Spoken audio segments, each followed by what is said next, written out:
स्थानिक स्वराज्य संस्थांच्या निवडणुका स्वतंत्र लढण्याची शिवसेना पदाधिकाऱ्यांची इच्छा। श्रीकांत शिंदेंनी घेतलेल्या बैठकीत युतीबाबत नाराजीचा सूर, तर ठाण्यात स्वबळावरती लढण्याची तयारी सुरू, सूत्रांची माहिती।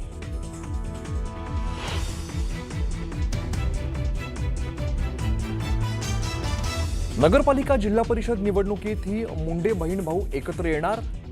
पंकजताईंबरोबर एकदा चर्चा झाली, अंतिम चर्चा बाकी, धनंजय मुंडेंची माहिती।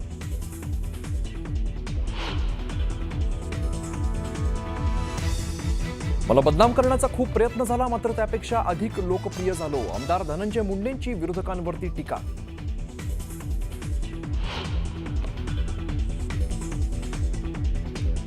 आत्महत्या करण्यापेक्षा आमदाराला कापून टाका, शेतकरी परिषदेत बच्चू कडूंचा वादग्रस्त विधान, तर आमदाराच्या घरासमोर लघुशंका करण्याचं विधान केल्याने नवा वाद।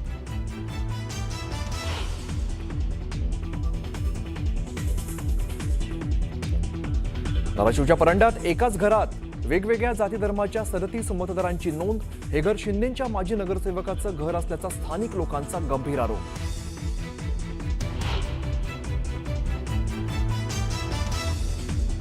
जतमधील राजारामबापू पाटील साखर कारखान्याचा यंदा धुराडं पेटू देणार नाही, गोपीचंद पडळकरांचा जयंत पाटलांना इशारा। कारखाना ढापण्यात आल्याचा पडळकरांचा दावा।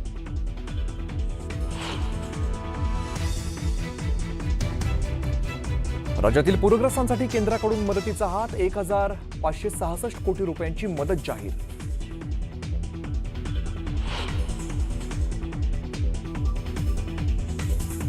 चाळीसगाव बाजार समितीत कांद्यांच्या दरात 300 ते 400 रुपयांची घसरण। मध्य प्रदेश आणि कर्नाटकातून आवक वाढल्यामुळे दर घसरले, शेतकऱ्यांमध्ये नाराजीचा सूर।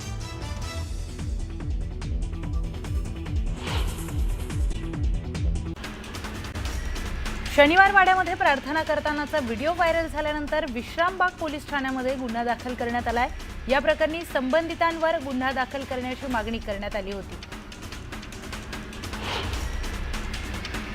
हिंदू संघटनांच्या आंदोलनानंतर पोलिसांनी शनिवार वाड्यावर पोलीस बंदोबस्त वाढवलाय। कबरीबाहेरही पोलिसांना तैनात करण्यात आलाय।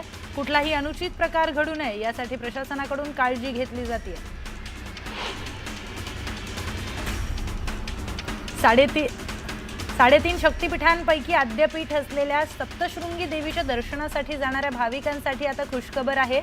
22 ऑक्टोबरपासून 6 नोव्हेंबरपर्यंत सप्तशृंगी देवीचं मंदिर भाविकांना दर्शनासाठी रात्री 12 वाजेपर्यंत खुलं राहणार आहे। भाविकांची होणारी गर्दी लक्षात घेता मंदिर प्रशासनाने हा निर्णय घेतलाय। दिवाळीनिमित्त सुट्टी असल्याने छत्रपती संभाजीनगरच्या घाटी रुग्णालय आणि जिल्हा रुग्णालयातील ओपीडी 21 आणि 23 ऑक्टोबर रोजी बंद राहणार आहे। सुट्टीच्या काळातही अत्यावश्यक सुविधा नेहमीप्रमाणे सुरू राहणार असल्याची माहिती रुग्णालय प्रशासनातर्फे देण्यात आली आहे।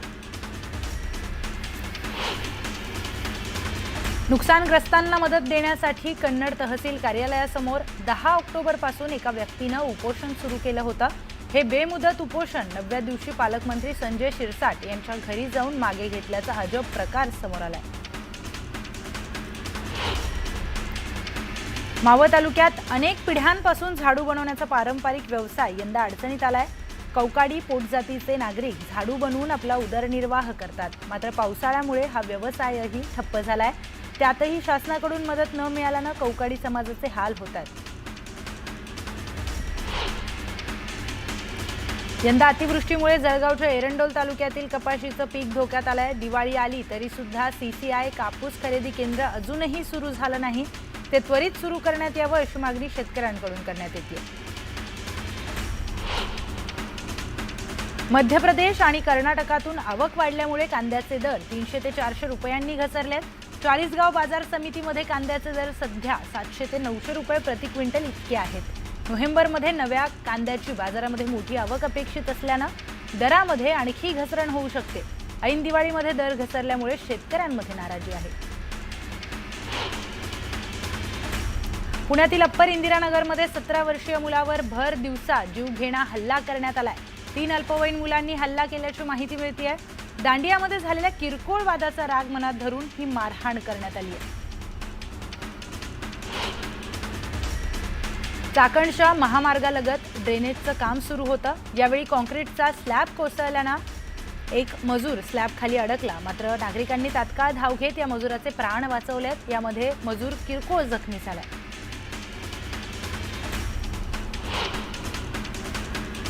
वादग्रस्त पोलीस अधिकारी रणजित कासलेला गुजरात पोलिसांनी लातूरमधून अटक केली आहे। गुजरात राज्यातील सुरत जिल्ह्यात झालेल्या चोरी आणि घरफोडी प्रकरणातील आरोपींना अटक केल्यानंतर त्या आरोपींना मदत केल्याचा आरोप रणजित कासलेंवर आहे। दिवाळीच्या आनंदाला सुखाची झालर लावणारी गुलाबी थंडी यंदा दिवाळीत दिसत नाही।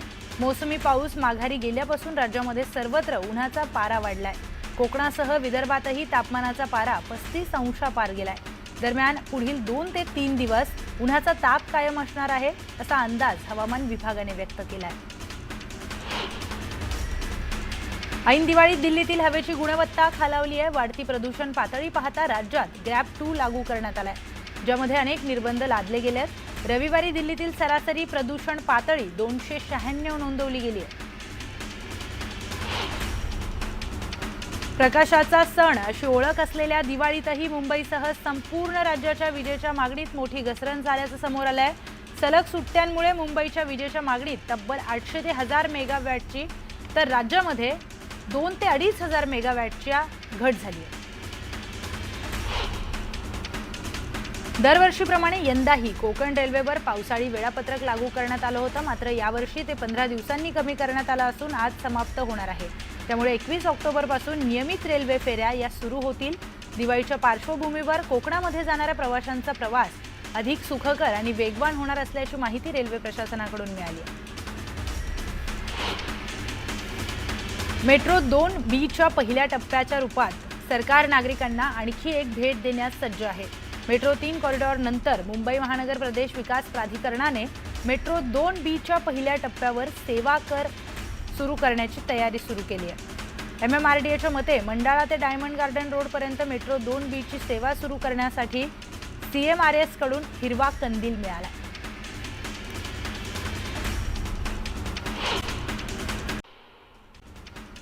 बुलढाणा जिल्ह्यात शेतकरी हक्क परिषदेचं आयोजन करण्यात आलं होतं, मात्र या परिषदेमध्ये बच्चू कडूंनी वादग्रस्त विधान केलंय। शेतकऱ्यांनी आत्महत्या करण्यापेक्षा एखाद्या आमदाराला कापून काढावं, आमदाराच्या घरासमोर जाऊन बसा, अंगावर कपडे ठेवू नका, अशा त्यांच्या वादग्रस्त वक्तव्यामुळे वाद निर्माण होण्याची शक्यता वर्तवण्यात येते। काही जणांनी माझ्या बदनामीचा खूप प्रयत्न केला, मात्र त्यांच्या बदनामीपेक्षा जास्त लोकप्रिय मला परमेश्वरानं केलं। मन साफ असेल तर नियती सुद्धा आपल्या सोबत राहते, असं वक्तव्य धनंजय मुंडेंनी केलंय। फलटणमध्ये रामराजे नाईक निंबाळकरांनी कार्यकर्ता मेळावा आयोजित केला होता। या मेळाव्यामध्ये त्यांनी कार्यकर्त्यांना फसवू नका असा सल्ला दिलाय। तर कोणत्या पक्षात जायचं हे मी ठरवेन, पण कुणी घाबरटपणा करणार असाल तर घरातच बसा, असा इशाराही त्यांनी केला। आमदार गोपीचंद पडळकरांनी जयंत पाटलांवर पुन्हा एकदा निशाणा साधलाय। जतच्या राजाराम बापू पाटील साखर कारखान्याचा धुराडा यंदा पेटू देणार नाही, असा इशारा त्यांनी जयंत पाटलांना दिलाय। तर हा कारखाना सभासदांचा असून त्यांना तो परत मिळवून देणारच, असा दावाही त्यांनी केला। महाविकास आघाडी नैराश्यात आहे। महाविकास आघाडीमध्ये मरगळ आली आहे, म्हणून हा सगळा केविलवाणा प्रयत्न चाललाय। सर्व निवडणुका एकतर्फी हरणार, असा दावाही गिरीश महाजन यांनी केलाय। तर उत्तर देण्यासाठी मतदार यादी खराब आहे, बोगस आहे, अशी कारणं सांगून मोर्चे काढतायत, असा हल्लाबोल देखील त्यांनी केलाय। नाशिक जिल्ह्याच्या प्रभारी जिल्हा संघटन प्रमुखपदी आमदार सुहास कांदे यांची नियुक्ती करण्यात आली आहे। उपमुख्यमंत्री एकनाथ शिंदेंनी त्यांच्यावर ही जबाबदारी सोपवली आहे।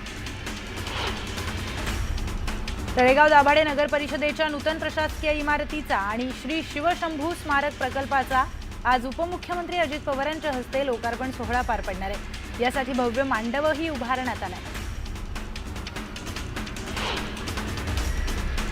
आगामी बिहार विधानसभा निवडणुकांपूर्वी मतदारांना पैसे, दारू आणि अंमली पदार्थांच्या माध्यमातून प्रभावित करण्याचा प्रयत्न केला जाऊ शकतो आणि यालाच आळा घालण्यासाठी भारताच्या निवडणूक आयोगाने 6 वर्षांनंतर आपली आर्थिक गुप्तचर समिती पुन्हा एकदा सक्रिय केली आहे। गोरेगाव पूर्व प्रभाग क्रमांक 50 मधील पाणी प्रश्नाला वाचा फोडण्यासाठी आणि पालिका प्रशासनाचं लक्ष वेधण्यासाठी आज ठाकरे गट आंदोलन करणार आहे।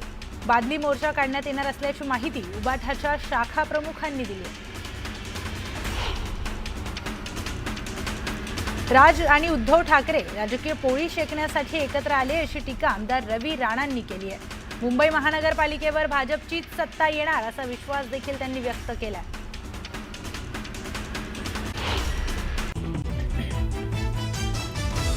स्थानिक स्वराज्य संस्थांच्या निवडणुका स्वतंत्र लढण्याची शिवसेना पदाधिकाऱ्यांची इच्छा. श्रीकांत शिंदेंनी घेतलेल्या बैठकीत युतीबाबत नाराजीचा सूर, तर ठाण्यात स्वबळावर लढण्याची तयारी सुरू, सूत्रांची माहिती.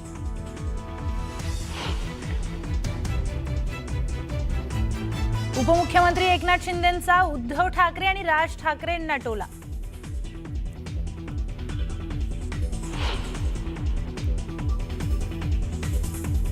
निवडणूक आयोगाविरोधात विरोधक आता रस्त्यावर उतरणार. 1 नोव्हेंबरला मुंबईमध्ये मोर्चाची घोषणा.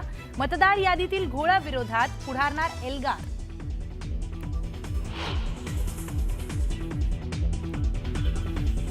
पुण्याच्या शनिवार वाड्यामध्ये नमाज पठणाचा आरोप. खासदार मेधा कुलकर्णीसह हिंदू संघटना आक्रमक.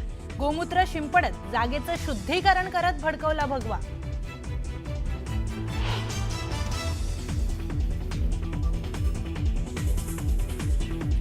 काही जण लवंगी लावून गेले. आम्ही ॲटम बॉम्ब लावणार, एकनाथ शिंदेंचा इशारा.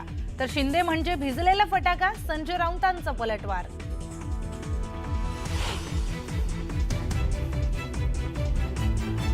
जतमधील राजाराम बापू पाटील साखर कारखान्याचा यंदा धुराडा पेटू देणार नाही. गोपीचंद पडळकरांचा जयंत पाटलांना इशारा. कारखाना ढापण्यात आल्याचा पडळकरांचा दावा.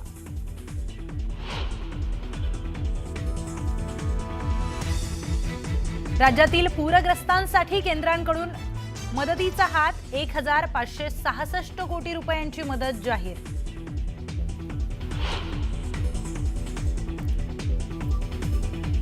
चाळीसगाव बाजार समितीत कांद्याच्या दरात 300 ते 400 रुपयांची घसरण.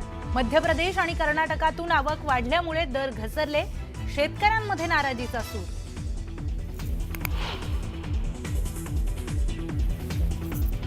आज नरक चतुर्दशीपासून प्रकाशाचा उत्सव असलेल्या दिवाळी सणाची उत्साहात सुरुवात.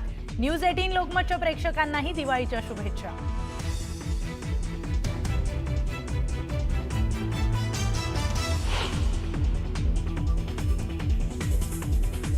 आणि अयोध्येत दीपोत्सवानिमित्तानं नवीन विक्रमाची नोंद. 26 लाखापेक्षा अधिक दिव्यांनी उजळली अयोध्या नगरी.